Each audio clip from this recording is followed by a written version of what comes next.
not going to be able to withhold the truth any longer. People are going to find their way to this truth. And why not? Because when people see God in me, they reproduce God in themselves. If you see me as the other fellow, if you see me as the devil sitting up here, you're going to be the meanest devil when you get through this meeting that you ever were. Because what you see is what you get. See me as God. Say, how do you feel when you're preaching this?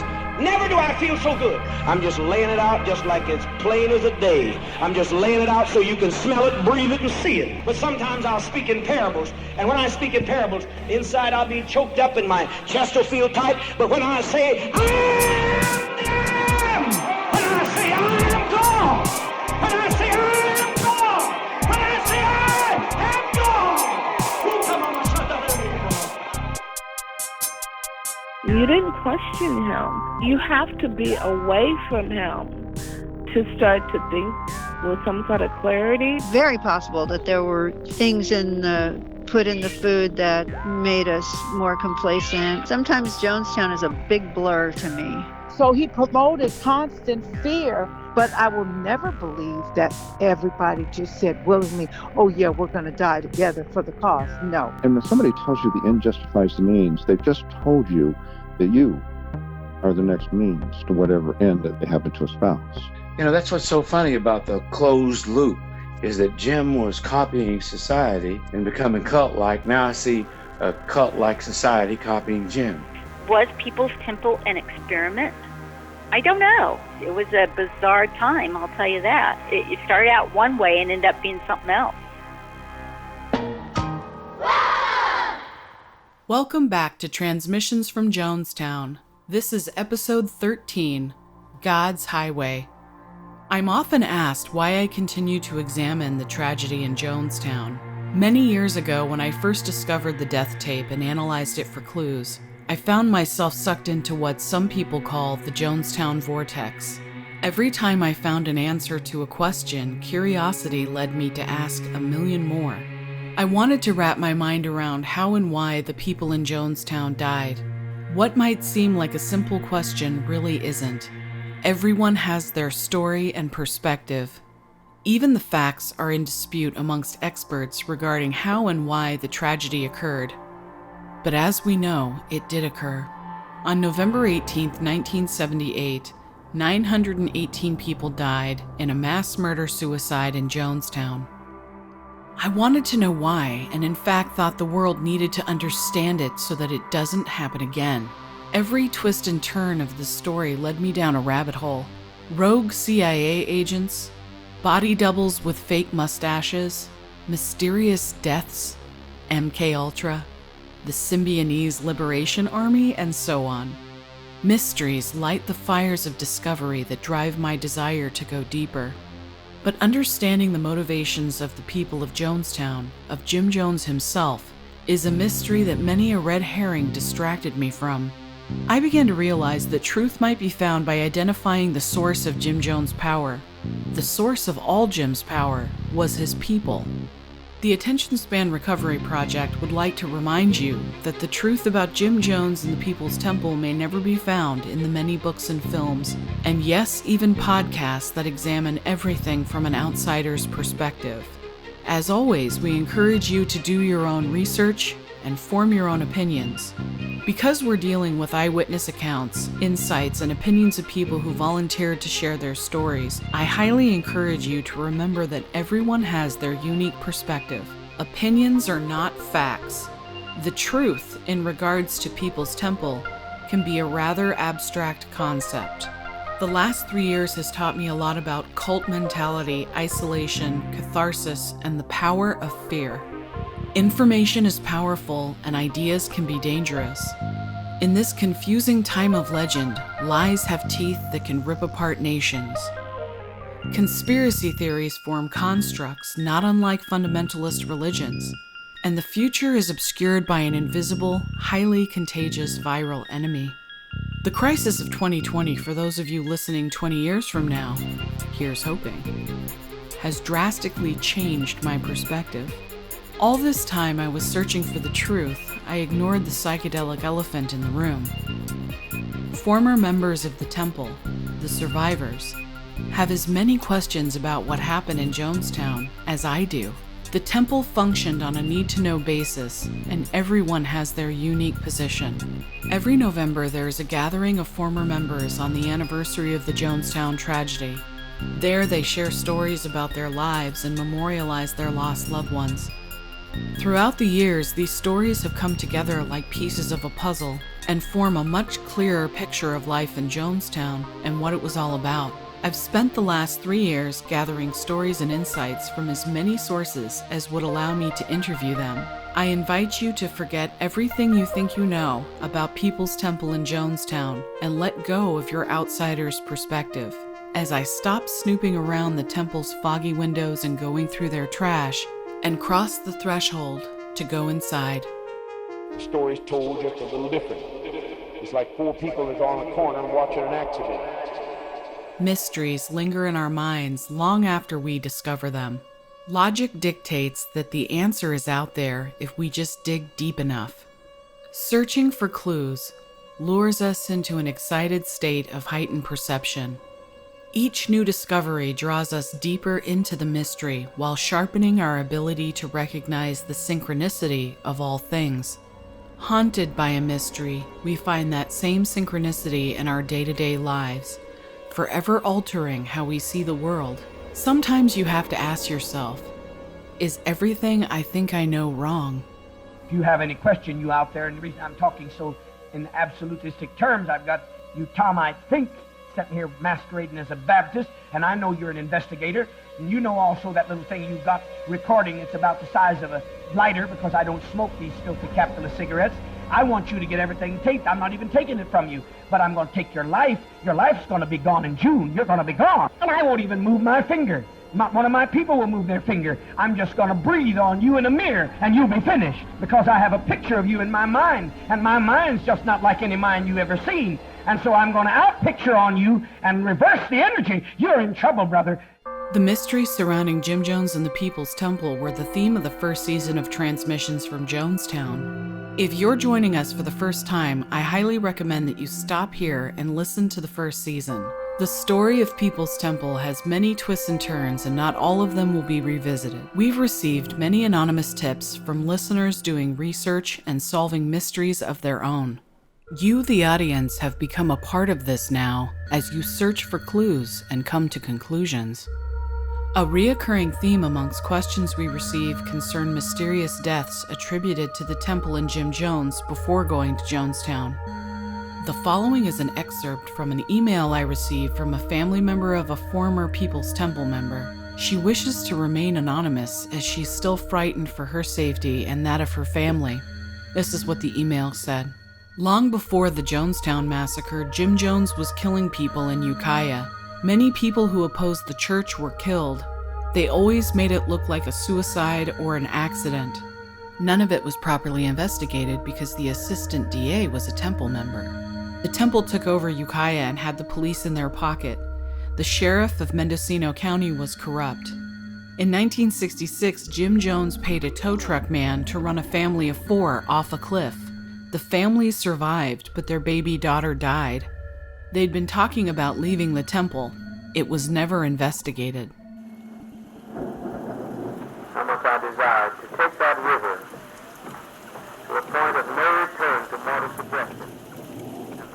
Mary and Whitey Freestone struggled to stay alert driving down the windy, narrow highway. 2 of his daughters, 7-year-old Teresa and 3-year-old Belinda, slept in the back seat, exhausted from the long church service that went on well into the night. His wife Opal sat beside him in the passenger seat, humming an old hymn popular with the Golden Rule, "There is a river." For several years, Opal and Mary and Whitey Freestone had all the faith in the world in Jim Jones.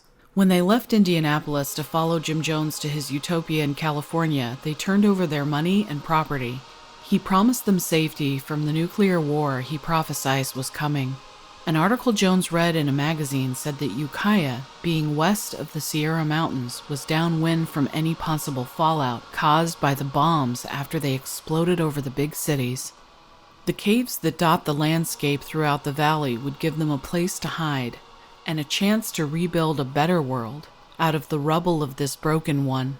Mile after mile in the dark, Whitey navigated around the sharp turns and steep embankments of Highway 101. The white-knuckle terror of the 100-foot drop-offs, mercifully shadowed by night, have claimed the lives of many a nervous driver. But Whitey had something they did not. Jim Jones had not only promised life after nuclear holocaust, but vowed his powers could protect his flock from sickness, accidents, and even death itself. Using anointed prayer cloths and photographs of Jim Jones, people claim to have been saved by his miraculous powers. You heard what I said about those wrenches under the driver's seat? And the spark plugs? How many heard me? Be sure they did. It'll save a broken neck. I'm answering that question generally. I'd have no moving heavy metal object inside the vehicle. I mean, I saw a danger to your leg, you see, so that applies, I think, universally to people. To get objects that can float free, and can move like a missile through the vehicle, get them out of the way. Pays to listen to me. I've had a pretty good record all these years with having no one killed on the highway. Nobody on the highways like we are.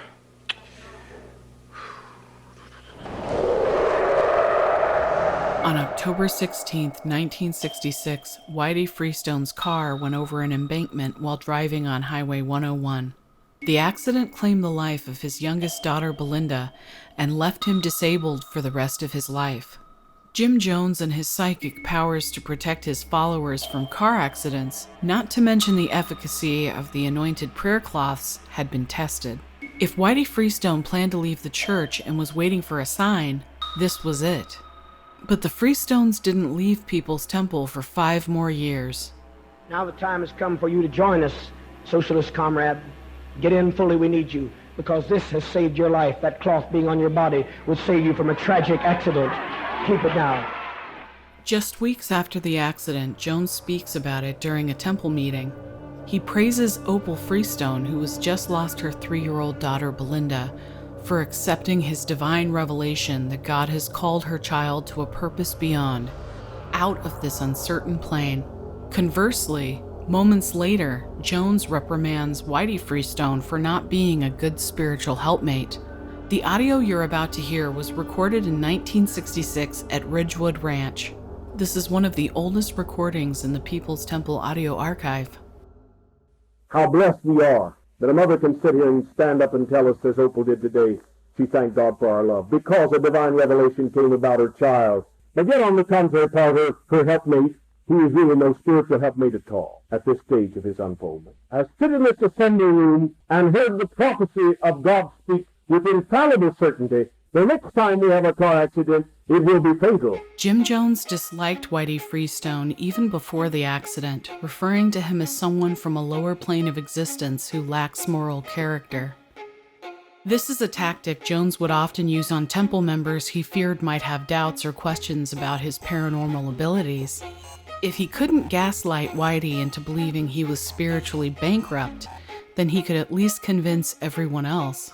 I began to question Whitey's faith and commitment to the temple. What happens next in the recording indicates that Jim Jones may have been wondering the same thing, and just maybe had found a way to profit from the situation. He stands out this morning with some consternation and feels a bit sorry for himself and a bit saddened because he doesn't understand the full weight and impact of this revelation or its revelator. Mr. Freestone, Whitey Freestone, said to me he'd been given some statement that he would perhaps receive $100,000 from this accident. And he said, I give all of it to you. Of course, you can imagine I didn't accept it. But this is the privilege you have in your midst. That most men, when they're offered $100,000, would do anything in the world to placate the representative of that offer and to deal with them softly. But last Sunday, I rebuked him because he needed a rebuke, and it went straight to his heart. It's no wonder Whitey might have had his doubts after the accident. Over the next 5 years, Jim Jones prophesied dates for an apocalyptic nuclear war that never came. He warned them to look south when the bomb hit San Francisco to avoid burning their eyes. Whitey had visited the cave, little more than a hole in the ground, where Jones claimed they would take refuge and one day rebuild society. As time went on, Whitey Freestone stopped worrying about the bomb and started worrying about this unconventional church with its demanding schedule and increasingly bizarre leader.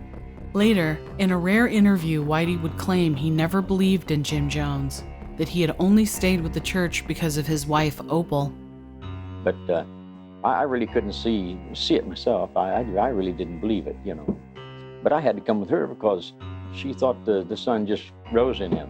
He said he was Jesus Christ, too, and she believed it, of course. Oh, he got so he didn't believe in the Bible, and he tore the Bible up. We see him throw it in the floor. Yeah. Goddamn thing's full of lies. Every time it's rewritten, the Catholics fill it full of lies. At the time of their accident in '66, the Freestones gave no indication that they suspected Jim Jones of being behind the accident that killed their youngest daughter. Whitey struggled to find work due to his injuries. They received a small insurance settlement and donated $1,200 to the temple. Over the next 5 years, the temple would begin a highly successful and expensive period of expansion, traveling around the country in Greyhound buses, recruiting new members, and opening churches in San Francisco and Los Angeles. In 1970, at 1 a.m, Opal Freestone was called to the temple in Redwood Valley and issued an ultimatum by one of Jim Jones' associate pastors, Archie Imes. If the Freestones didn't start donating 25% of their income to the temple, their lives would be in danger. Opal already worked day and night baking delicious cakes and pies to be sold at temple services. She bought the ingredients herself and donated all the profits and hours of her time to the church. Confronting Opal Freestone with an ultimatum seems to have been miscalculated if the desired effect was continued loyalty. The Freestones stopped going to people's temple meetings. Jim Jones wasn't going to make it easy for the Freestones to leave him and resume a normal life. He warned the congregation that outside of his aura of protection, bad things happen to people. According to Opal, the temple harassed her, calling her at all hours, threatening that if they didn't go back to the church, Whitey would be investigated for crimes. Opal was instructed to move at least 20 miles away. The Freestones wanted to move back to Indiana and get as far away from Jones as possible, but with Whitey's disability, Opal would have to find a job to support the move. Opal said nowhere in Ukiah would hire her. Jones and his people had infiltrated several businesses in Mendocino County and turned the town against them. Opal got a job waiting tables several miles outside of the city. Later, in an interview, she recounted how the nightly 22-mile drive to and from work filled her with dread and horrible flashbacks of the accident. All right. We are recording. Okay. As the Freestones tried to save the money they needed to move away, Jones realized that the threats and warnings had failed to bring them back into the fold. His ego bruised and frightened of what the Freestones might tell outsiders, Jim Jones sent one of his trusted disciples on a mission. Under the ruse of buying a house trailer from Whitey, an unknown temple member going by the name Pat Holder agreed to spy in order to find out what he was telling people behind Jones' back. A clandestine recording proves that it was just as Jones feared. Whitey was telling stories about the strange temple up in Redwood Valley to anyone who would listen. How long ago did you guys come out? We came out in 65.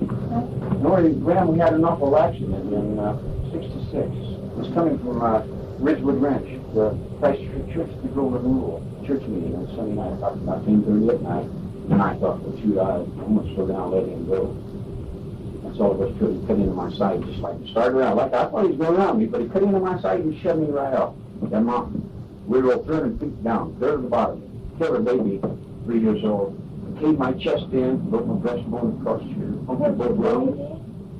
Killed your baby? Oh. Yeah, she never been conscious. Well, you know, I don't think I've ever heard a group like you were talking about. What, the People's Temple? I've never heard.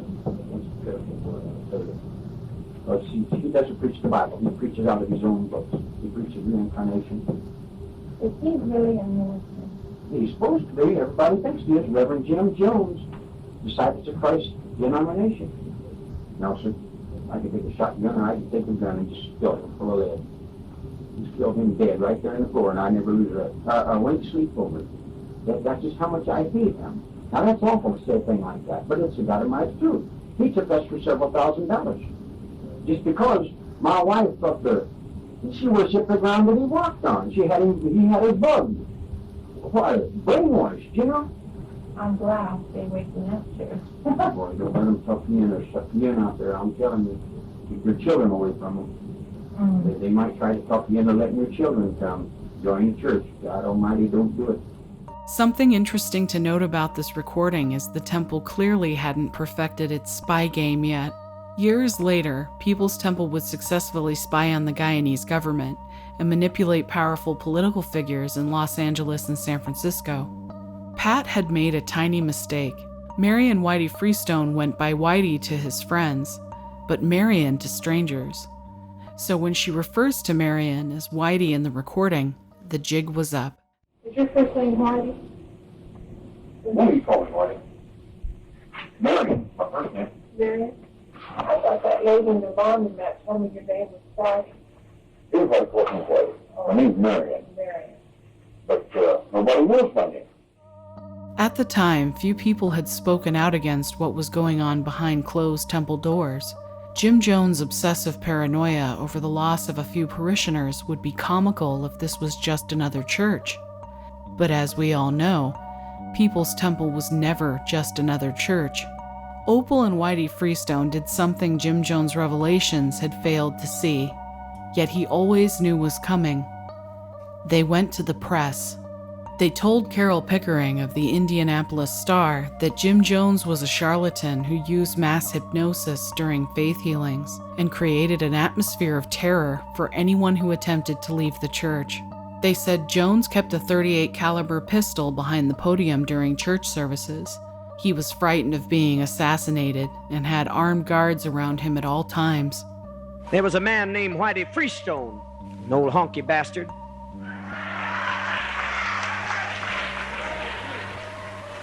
His name was Whitey Freestone. One time he did something so despicable, because I don't do things. I said I don't drink, I don't get engaged in the low planes of sex for self-satisfaction or my own interest, no, because I feel I owe something more to you. I have had every temptation common to man. I've known every frailty that you had to undergo, because I could not be a savior to you come out of Zion if I had not walked through your own sufferings. Now, thus far, I have not lost one person ever who's listened to me. Never lost one. This is grape juice, child. Cranberry juice and other little concoctions of natural juices that have kept many alive in this place,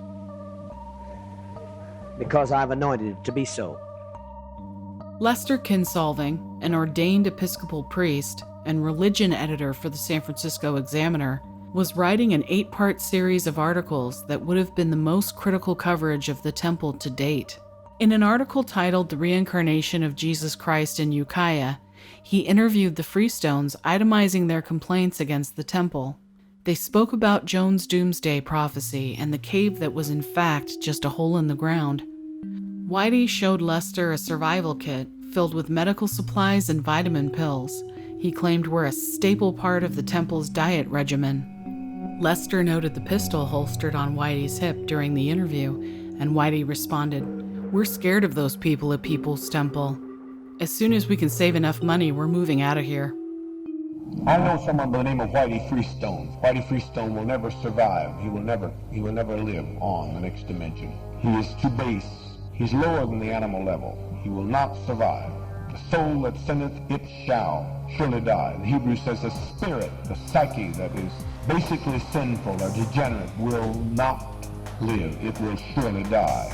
So Whitey Freestone could not survive. There's no way he can survive. He is intrinsically undeveloped. He's the one that caused the only bad newspaper article we had. He molested his child, molested 2 of his children. We tried to give him corrective therapy. He wasn't a member of the church, but we tried to get him to get psychiatric treatment. He wouldn't do so. And he went out and lied on the church, and then And I think there's a man by the name of Kinsolving. I don't think there's any intrinsic soul or spirit to him. He has no feeling or sensitivity. I think he's from a lost plane. Whitey and his wife Opal managed to escape the temple, but 2 of their children were still members. Months after the tragedy in Jonestown, Whitey spoke about one of the worst accounts of child abuse ever witnessed by a former member. On a camping trip in Oregon, 4-year-old Tommy Keiss was eating his dinner. According to Whitey, Jim Jones didn't think he had eaten enough and forced him to keep eating until he vomited. Jones then forced the child to eat his own vomit. He repeated this over and over. His reason? To teach the child discipline. Yes. What form of punishment would you suggest, Sister Tucker? What form of punishment? First cut his hair off, and I was thinking, when they... Shh, please! But I would like to hear it. Because what I was thinking was really hard, and so they should be not allowed to have their clothing, but I said, it probably would be too much. What are you going to do after they're naked, Sister? I'm interested. I said, what more punishment would you suggest after they were naked? I said I didn't, I didn't think of any further punishment. I am asking you to think of further discipline now. Nakedness is not sufficient. Well, like you said, a cat of 9 tails. I think if you give him a ginger wine good spur with that, it'll make him think. What is a good spurring, Sister? Spur. How many? Spur. 40. All right, I've got a commitment. 40. 40 will put them to their knees. In a faint, they'll go unconscious with 40 whips of the cat of 9 tails. People's Temple members held many county posts in Mendocino County: the welfare department, sheriff's office, the district attorney's office, just to name a few. In 1972, Whitey made a formal complaint about temple abuses to Attorney General Evel Younger. The signed statements were turned over to the district attorney's office and into the hands of the assistant DA, Tim Stone. At the time, Tim Stone was a powerful temple leader and devout follower of Jim Jones.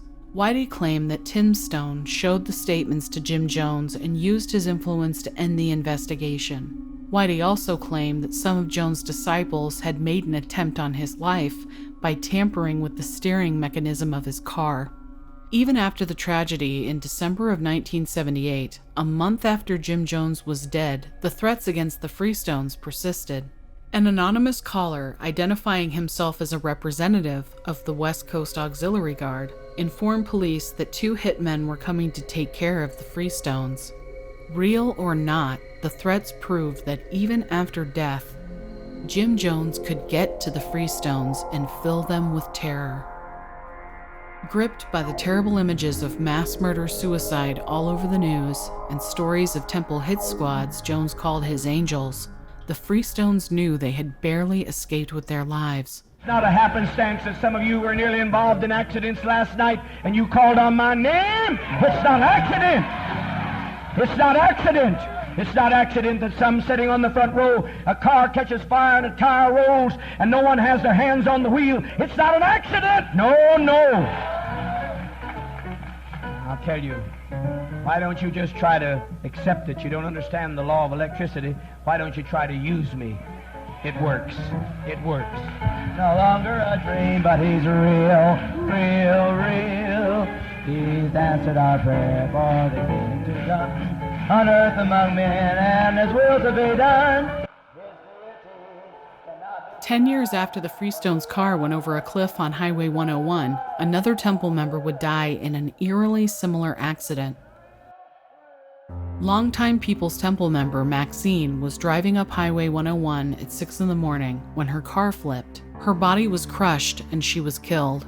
An unknown source reported to the Ukiah Daily Journal that Jim Jones claimed Maxine's car had been run off the road because she had talked about leaving the temple. We've devoured newspaper articles, combed through FBI files, and referenced all the documents to be found about the Freestone accident.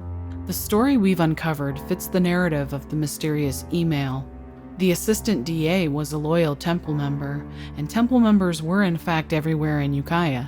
Being amongst the first whistleblowers likely painted a target on the Freestones. Jones hated anyone who spoke negatively about him to the press and often made threats against those who left the temple. Whitey himself believed Jim Jones had tried to have him killed no less than 3 times. Maybe more importantly, we know that years later Jim Jones will order his followers to commit revolutionary suicide. We have seen the violence and carnage brought about by his revelations and false promises. But beware. When you know how a story ends, the most mundane details can become the harbingers of doom. We have the privilege of viewing these events from a safe distance and from a comfortable place, nestled within our own biases. Without the luxury of nearly half a century of hindsight, would we come to the same conclusions? Do what Father does. Live what Father lives. Care like Father cares. Was Jim Jones behind the mysterious deaths of temple members he feared might defect or go to the press? Several journalists and historians think so. Many of his followers feared that he had psychic abilities and could kill from afar. Others believed Jim Jones when he diagnosed them with terminal diseases like cancer and told them he was all that kept them alive. The planning and execution of the perfect crime, a murder that looks like an accident, possibly caused by a paranormal being, would have taken at least one Confederate, if not a conspiracy. Understanding Jim Jones' capacity for violence and what motivated Inner Circle members is one of the greatest mysteries of People's Temple, a mystery that will never be solved until we listen to the voices of those who were there and part of this Inner Circle.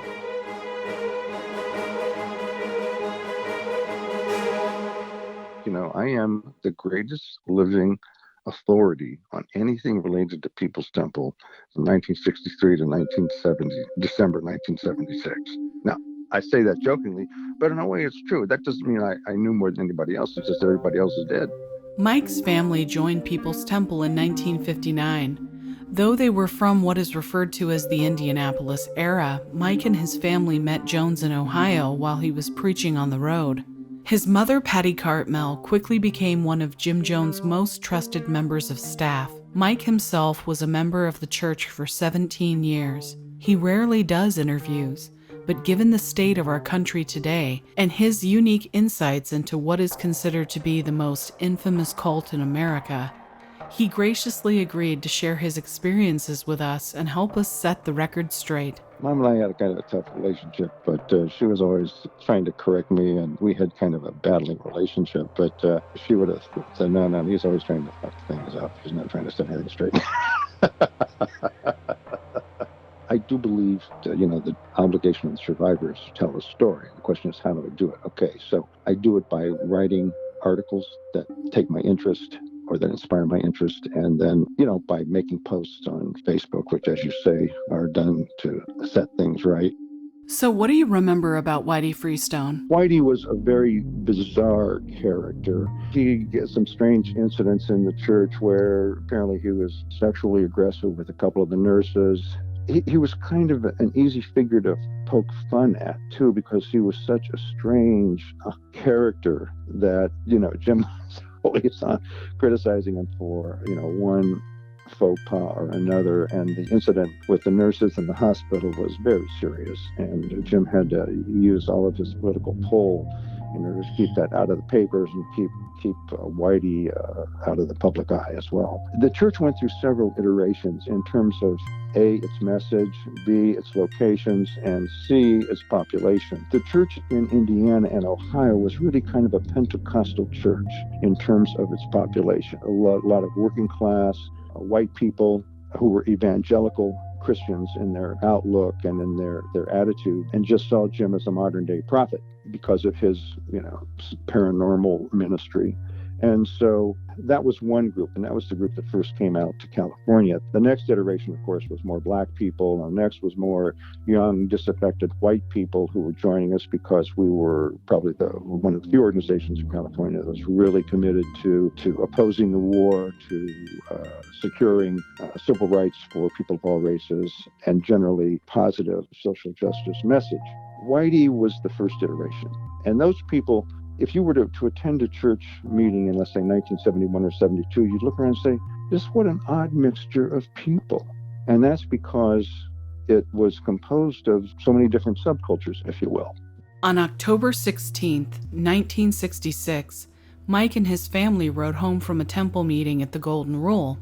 Jim Jones drove the car, following a convoy of other People's Temple members on their way back to Redwood Valley. So it was October. I just started college in Santa Rosa Junior College. We had finished up a day at Ridgewood Ranch. Ridgewood Ranch was the physical location of the Church of the Golden Rule. We met at Ridgewood Ranch every Sunday from, I guess it was probably late 1966 through late 1968 when we finished building the People's Temple Church in Redwood Valley.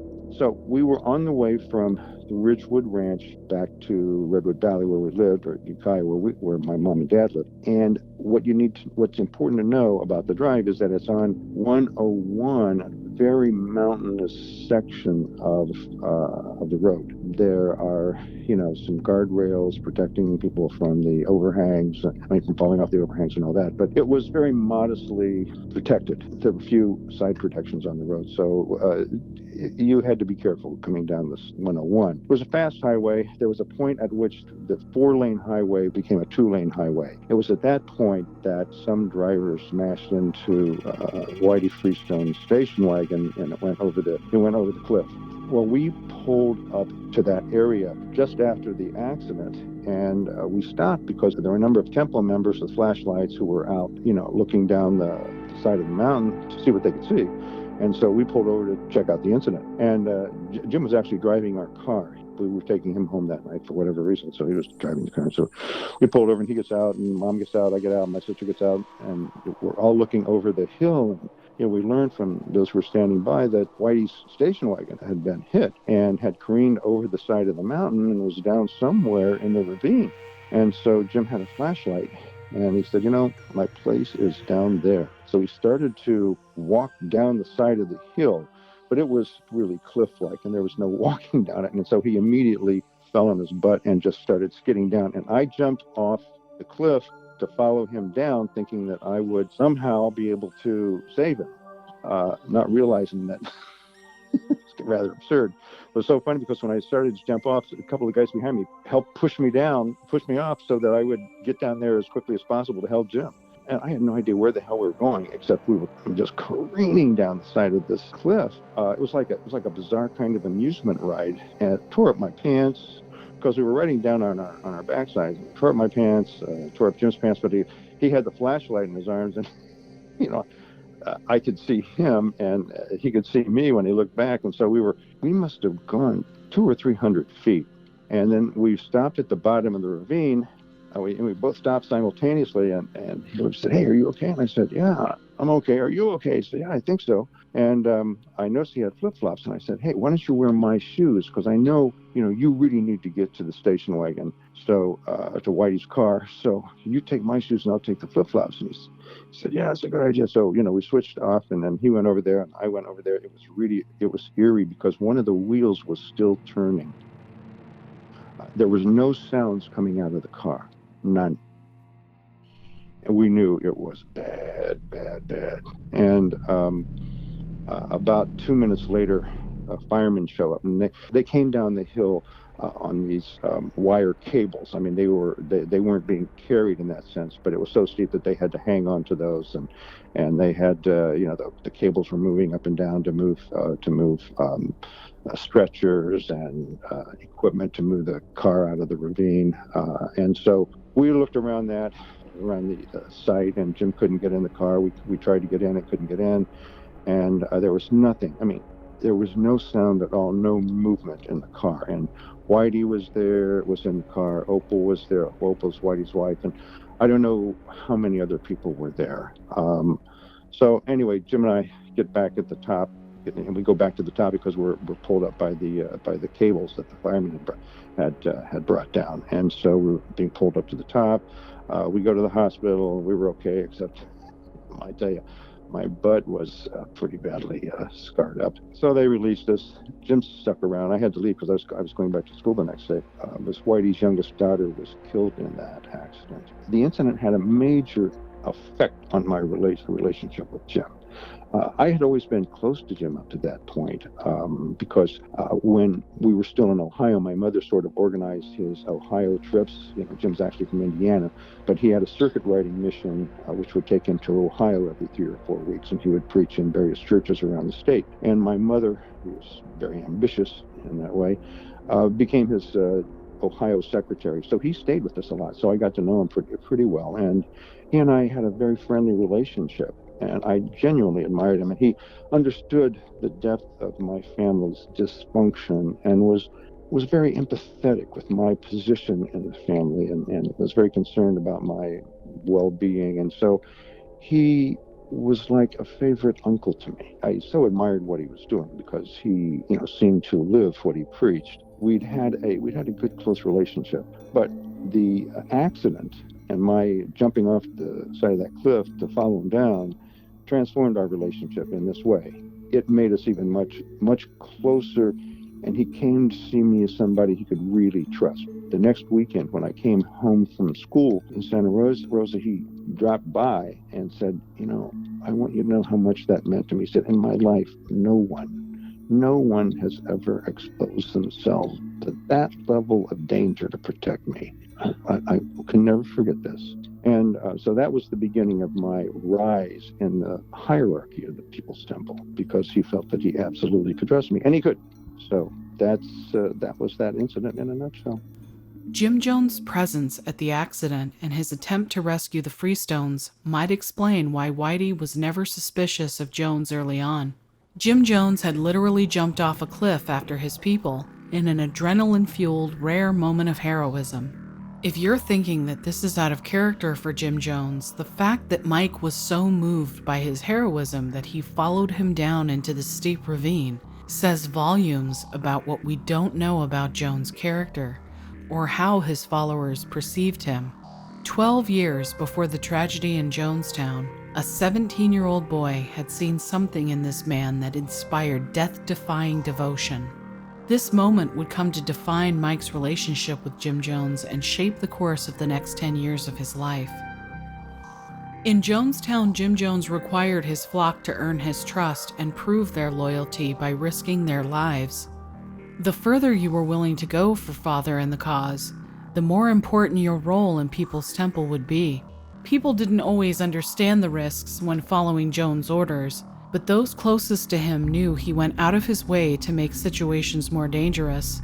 Jones knew he could get his people to blindly follow the reincarnation of Christ. He viewed it as a simple parlor trick he had seen other evangelicals do. You can get thousands of followers by interpreting scripture, but a believer who's willing to die for you, who understands the risks and takes the plunge down a ravine after you, that is not just a follower. That is a disciple, a soldier for the coming revolution.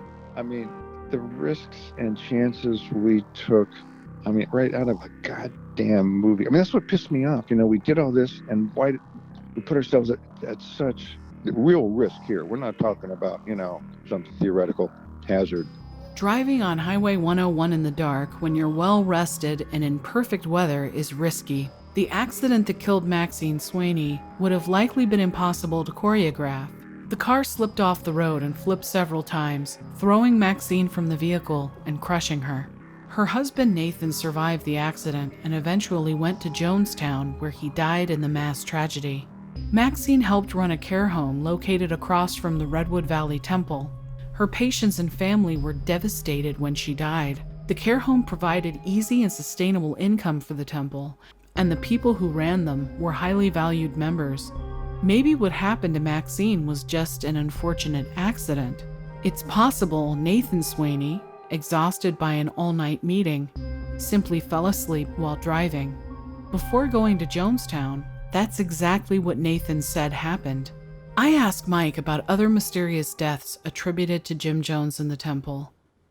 He mentions the death of former People's Temple member Bob Houston. Yeah, I think there still is a mystery surrounding that. I think what really happened is that I think Bob had expressed some doubts about being in the church, who wouldn't. And, we had this terrible schedule, and people would stay up all night and then have to go to work the next day. And he was just dead tired. And I think he probably was so sleepy that he was on one of those rail cars and fell asleep and fell off and was crushed by the train.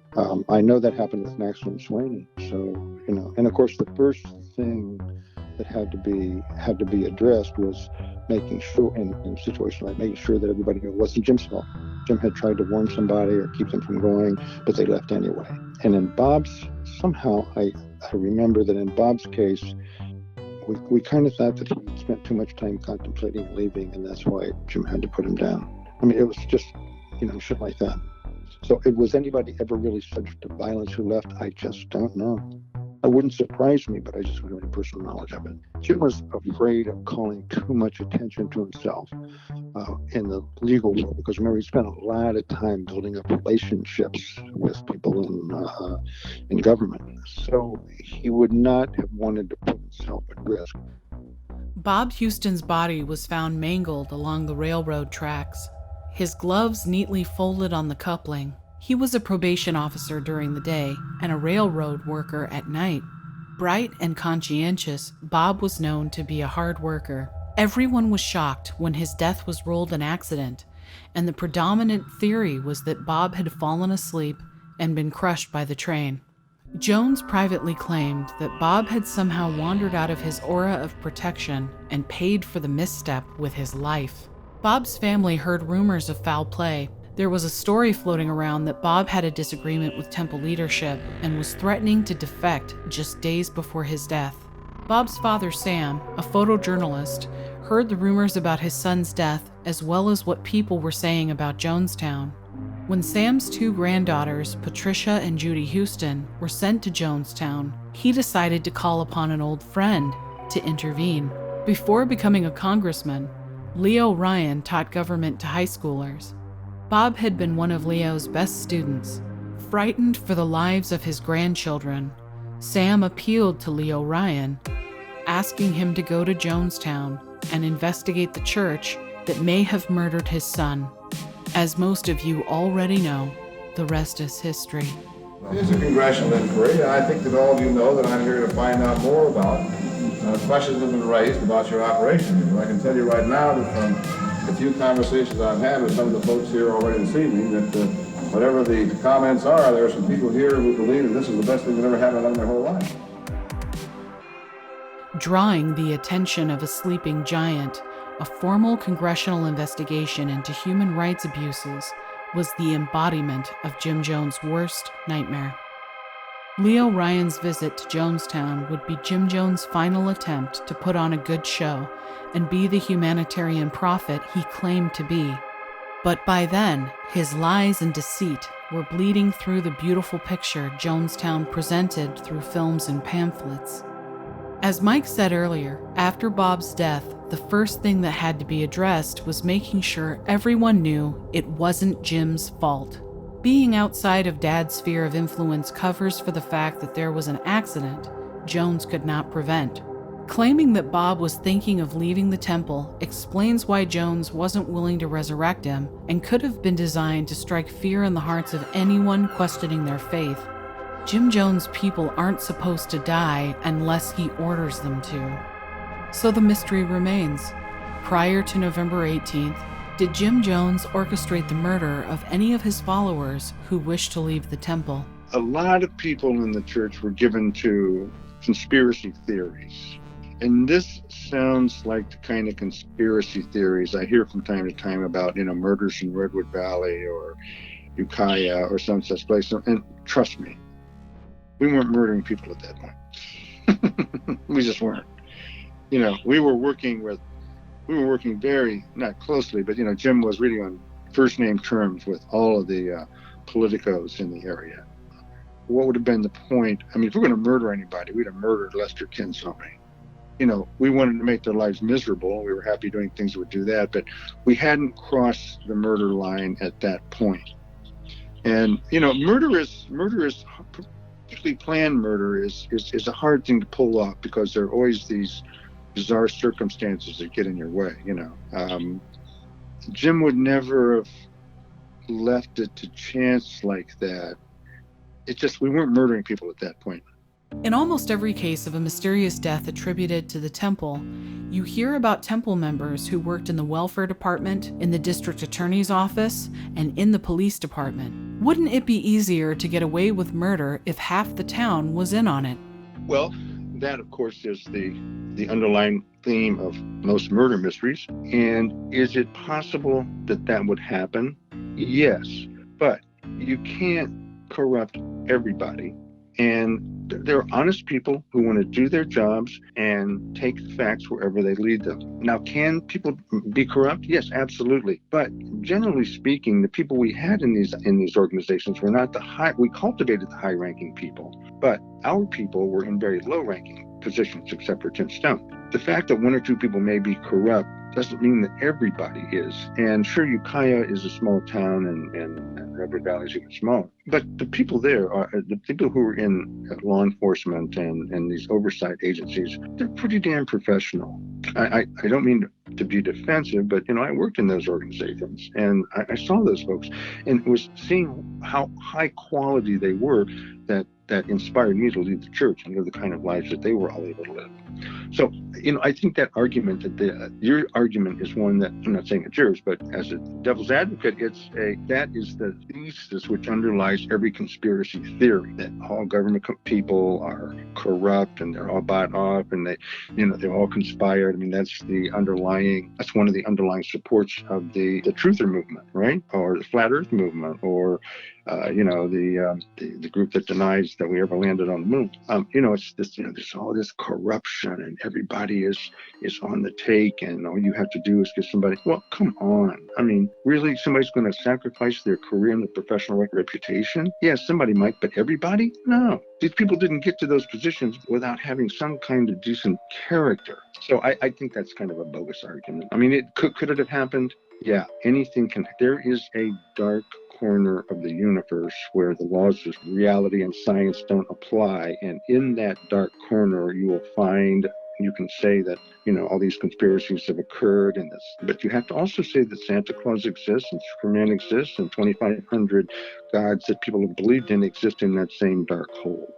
If you want, I guess the point I'm making is this: if you're going to make an accusation like that, since it is so common to every conspiracy theory in the world, you really have to make your point with something more than just that statement. Where's the evidence for it? Asking me to prove a negative about something that's universal or extensive is that's a logical fallacy. So unless somebody can show me actual proof, I mean, even a shred of proof, I'm going to say that's bullshit. And in my own experience, I just have to say that we wouldn't have done it because we simply didn't have the capability at that time, and it would have been too big a risk. Now, if you're telling me that individuals found dead cats and rats and mice on their porches from time to time, or that someone had said something to affect their job negatively, would we have done that? Oh yeah, no problem. That I can believe. That would have been within the realm of our capabilities. But murder, particularly murder that is so well done that there's no leads back to you, that wouldn't have been done. We didn't have the professional capability to do it. I mean, I'm not saying that we didn't want to do it. I'm just saying we couldn't have done it. Jim had no dedication to the truth, and he would not have been averse to telling someone that he had had a hand in something that had happened bad to people, just because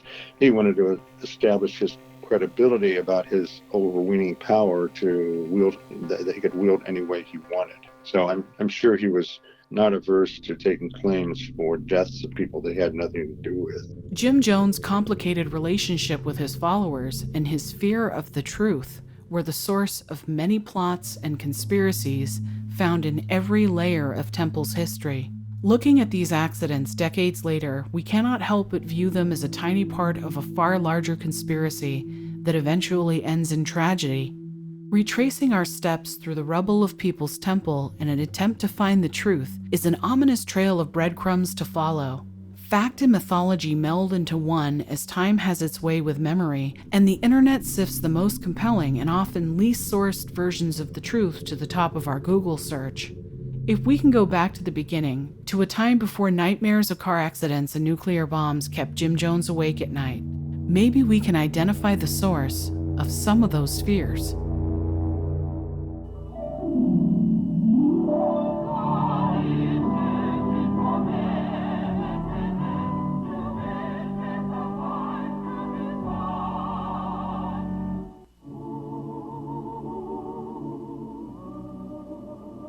This worship service, Church in the Home, is brought to you each week from our radio and television chapel in Los Angeles, California.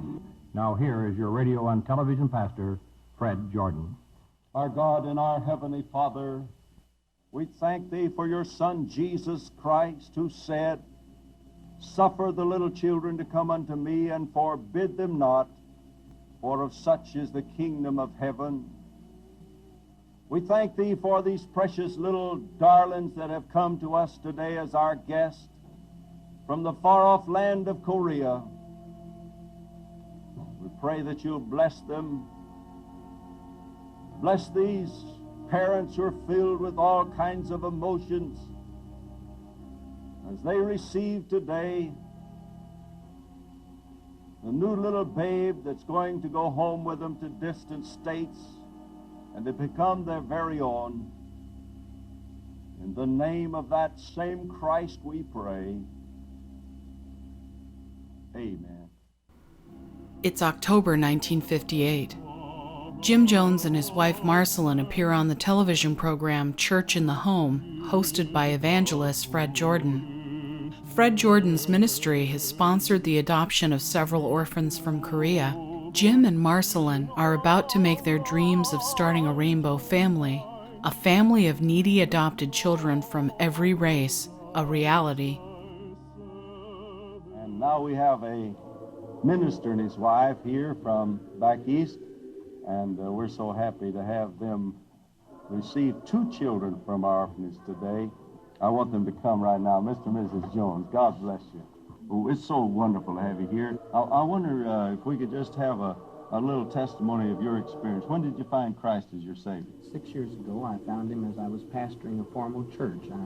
I was the pastor, but I was converted in my own church. You mean you was a pastor and you was converted? Yes, I was born again in my own church. Well, I don't know whether we should say this or not, but well, most of the churches are in session today. Do you suppose there might be other ministers that need to find Christ that are pastors of churches? I'm certain. In this particular Orthodox movement, there are many, because they never asked me whether I knew Christ personally. They just asked me if I had a desire to help people. And of course, that is important, but we need a personal experience with Christ. That's right, and that's what we're here for on Church in the Home. God bless you. Mr. and Mrs. Jones, they're receiving 2 children, so they both have their arms full here, and he's a pastor, and they have a nurse home for the aged, and now 2 brand new babies. I think you've reared 1 or 2 others that you've taken in. 3 you've taken in. Could I ask you your age? Yes, I'm 27, I guess, and she's 31. 27, and already taken in 3, and all of this. Oh, that's wonderful. God bless you. Can I hold you, honey? Oh, that's wonderful. Now, tell us about this girl first. Fred, this little girl was brought to us from another Korean orphanage.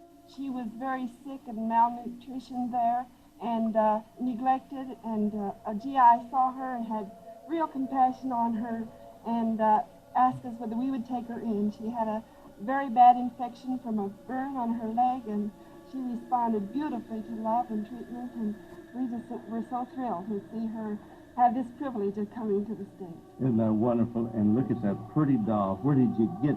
Let's let them see your pretty doll. That's an American doll. Isn't that a beautiful little doll? And we're so happy that you could be here. You're a wonderful girl. God bless you. You are God's angel. We're so happy to have this one to present to Mr. and Mrs. Jones. And now tell us about this young man. This little boy also came to us as just an abandoned child. We don't know anything about his parents. We know that he was really neglected. And now both these children go to the Joneses? You sure you're not making a mistake? No, I'm not making a mistake. Jim and Marceline named the 2-year-old boy Lou Eric and the 4-year-old girl Stephanie. They cherished the new members of their family, taking them on outings and parading them for church members. Adopting the needy orphans set the ultimate example of selfless Christian kindness. Marceline had reservations about having natural children because of her health, but had passionately wanted little ones to raise. Jim Jones recognized adoption as an opportunity to be the Christ-like figure he was trying to project, a living symbol of racial harmony. By all accounts, he was entirely taken by Stephanie and doted on her with great affection. Settling into her new home with the Joneses, Stephanie befriended a little girl named Denise, and even though Stephanie barely spoke English, the two became best friends. They spent every other weekend at each other's homes, playing together and trading small gifts, as little 4-year-old girls are prone to do. Denise looked forward to spending time with Stephanie more than anything else. She gave Stephanie a tiny pearl choker and a bracelet. Stephanie Jones was the cutest little thing. We were children together. She could barely speak English. She was from Korea. She was so beautiful and sweet and kind. In May 1959, little Stephanie accompanied her father to Cincinnati. They spent the day at the zoo looking at all the animals, one of Jones' favorite things when he was a child. That night, there was a terrible thunderstorm. Jones stayed behind in Cincinnati while his daughter carpooled with trusted temple members, Mabel Stewart, Dallas Johnson, Pearl Nance, and Barbara Payne. Stephanie's mother, Marceline, stayed home in Indianapolis that day. She was pregnant with her first and only natural-born child and did not feel fit to travel. In a tragic scenario that would replay itself years later on Highway 101, Mabel ferried Stephanie home, traversing dark, slippery roads after a long church service. As Mabel attempted to pass another vehicle, her car was struck by oncoming traffic. The accident tragically claimed the life of Stephanie Jones, as well as 4 other temple members. But we would spend almost every other weekend visiting with each other. And the weekend that she was killed coming back from the Cincinnati Zoo was the weekend that I was supposed to have been with her. That was my weekend to go. I couldn't go because we had some sort of a family event that my parents wouldn't let me go. And when she died, it was pretty devastating. And I remember being a little kid. When she was buried in a blue dress. She had little white pearls on her necklace, a little pearl choker that I had left at her house, and a little bracelet that I had left at her house. I remember going into the funeral home and seeing her there, and I remember it poured rain that day. It was horrible, horrible rain, and I remember all the umbrellas. And when we got to the gravesite, it was muddy. I remember it being muddy. I remember later about Marceline crying during the church services and telling the story of how they had buried her beautiful daughter in water. That there was water coming into the gravesite because at that time it was a segregated cemetery that they had to bury her in. So she was buried in the black section of the cemetery rather than the white because she was not considered white. And I remember thinking as a child even, thinking how horrible that was.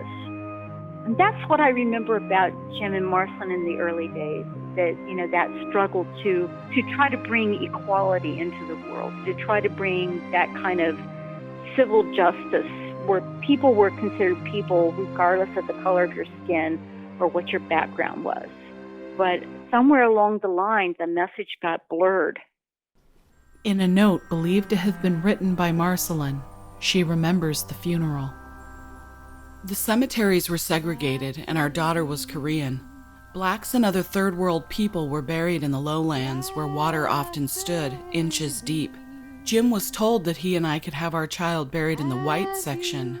He replied, "I cannot bury our child any place where a member of my church can't be buried." Our 5-year-old being lowered into a grave, half filled with water and swampland. It was a painful memory, but one which I would not erase, nor do I regret it for a moment. Less than a month later, on June 1st, 1959, Marceline gave birth to a healthy baby boy. She named him Stephen Gandhi Jones, spelled Stephan, as a memorial to little Stephanie. The night Stephanie died, Marceline had an inexplicable premonition of her own. She told Denise that as she waited for Stephanie to come home, it poured down rain. Late in the night, she heard a knock at the door.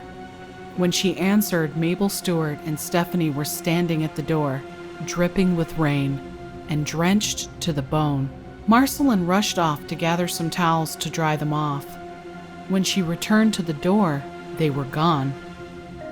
The next morning, Jim Jones, having stayed up all night identifying Stephanie's body for the coroner, calmly broke the news to Marcelin about the accident.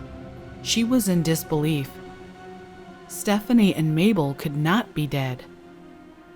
She had just seen them the night before.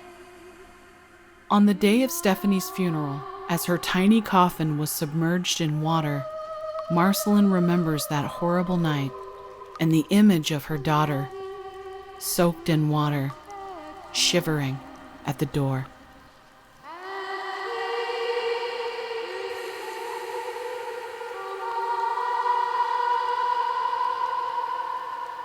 The Attention Span Recovery Project would like to thank our special guests for this episode: Mike Wood, Denise Davenport Fabrizio, Vera Washington, Jordan Vilches, Yolanda Williams, and David Wise.